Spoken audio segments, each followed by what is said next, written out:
Grace is doing the very key that you need to do to start finding your voice and releasing your voice. You know what that is? It's show up. Grace will show up Friday after Friday, whether her kids are pulling at her hair or not. She shows up.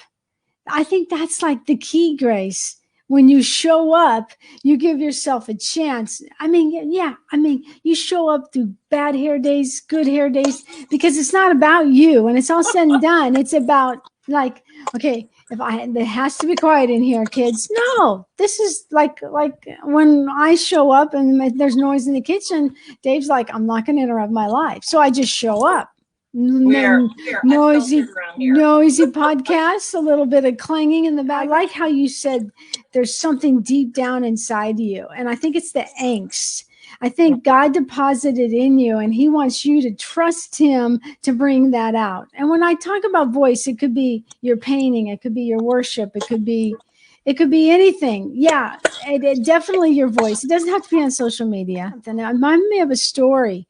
I was a professional golfer at this particular time on the mini tours, driving everywhere in our car. This was before satellite radio, before you could find a Christian radio station just by flipping the dial. So I would make these tapes. I loved a microphone. I had a microphone at home.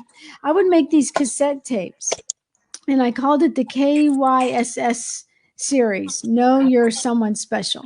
And I would, in my off hours, or just, that's what I love to do. So I would play music and be the DJ in between those songs. Mm-hmm. I even did a compilation that I didn't realize they took an idea of. I did a compilation on Amy Grant, and I had some quotes from a record that I could pull off. And then later, after about 6 months, they come out with something very similar. I didn't know they were copying me. The reason they were copying me is a friend of mine sent that Amy Grant cassette to Amy's mom.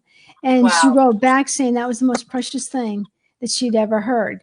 So, 6 months later, I see that. So you see what I'm saying? That sometimes you have things wired in your DNA. Yep. Well, when I retired from golf, I really wanted to get into radio. I did not see the ad that for this major FM Christian station outside of Atlanta. I didn't see the ad that said you had 2 years experience. I just I kind of shakily put my resume to them with the cassette KYSS.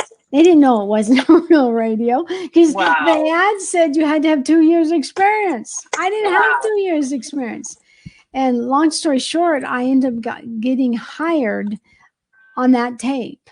That is amazing. And then ended up 15 and a half years raising my babies, going in early in the morning. I usually had the morning shows when I was nursing them. Thank goodness it was radio, not TV. Yeah. So I say all that to say, sometimes there's just something wired in your DNA that you don't know how to express it. Yes. And I like, what did you say? There's a song behind behind your DNA. What did you say about that? Your DNA can actually be played as a song. Oh, I love that. I love that. I was trying to remember that. Yeah. So your DNA actually can be a song. Yes.